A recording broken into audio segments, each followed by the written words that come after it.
साथियों, आज बंजारा लाइव की टीम पहुंची हुई है गांव बड़ा, तहसील कोल, जिला अलीगढ़ में। यहां पर एक हादसा हुआ है। सतीश नायक, जिसका 1 जनवरी को एक्सीडेंट हो गया था दारू पीने की वजह से, जिसका आज एक्सपायर हो गया है वो लड़का। तो उसके बारे में ही हम यहाँ पर पहुंचे हुए हैं। तो साथियों, जैसे मैंने बताया आपको, ये हादसा एक दारू पीने की वजह से जो हमारे गाँव में बहुत ज्यादा है उसकी वजह से हुआ है। ये जो एक्सीडेंट हुआ है, एक दारू बहुत ज्यादा इन्होंने पी रखी थी। हमारे साथ उनके दोस्त हैं मिस्टर अमन जी। तो अमन जी, उस दिन आप मौजूद थे, उस समय क्या हुआ था, कुछ बताएंगे हमें उस बारे में? हाँ जी, ये 1 जनवरी को इसने हमें रोका और इसने हमारे साथ छुट्टी करी, बोला कि हम नाश्ता पानी करेंगे, रहेंगे। और उस दिन इसने फुल ऐश मौज करी, दारू पी, और दारू पी करके ये रोड की साइड चला गया सर। रोड की साइड जा करके उधर से ट्रैक्टर आ रहा था, इसका एक्सीडेंट हो गया दारू पीने के कारण।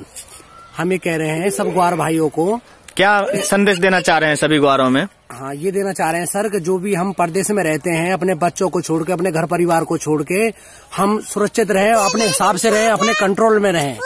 और ये दारू वारू पी करके जो एक्सीडेंट हो रहे हैं, ग्वारों में सबसे ज्यादा समस्या हो रही है इस साल में। तो ये बड़े हिसाब से और बहुत ही नॉर्मल करके जिए, अपना धंधा बिजनेस करें, धन्यवाद, सुधार करें। धन्यवाद जी।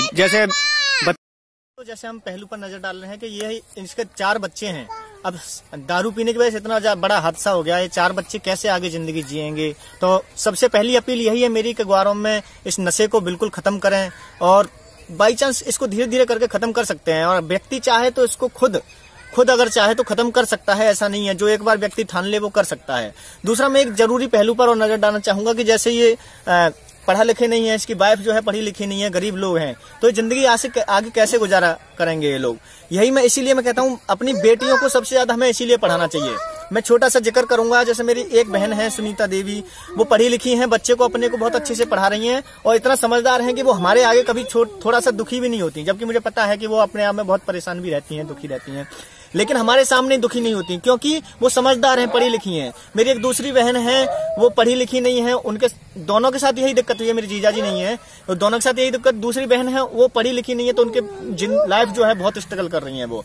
तो मैं यही कहना चाहूंगा कि अपनी बेटियों को बहुत ज्यादा पढ़ाएं। उसकी वजह यह है कि अगर हमारी बेटी पढ़ी लिखी होगी तो वो आगे ऐसा कुछ भविष्य में ना चाहे, भगवान ना चाहे ऐसा किसी का कुछ हो जाता है, तो बच्चों को अच्छे से पाल जाएगी, अच्छे से बच्चों को सक्सेस कर लेगी।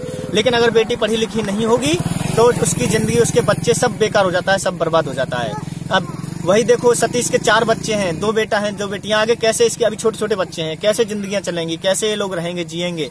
तो इसीलिए अपील करेंगे कि दारू वगैरह का सब सेवन खत्म करें और अपनी बेटियों को ज्यादा से ज्यादा पढ़ाएं। जय भारत, जय हिंद।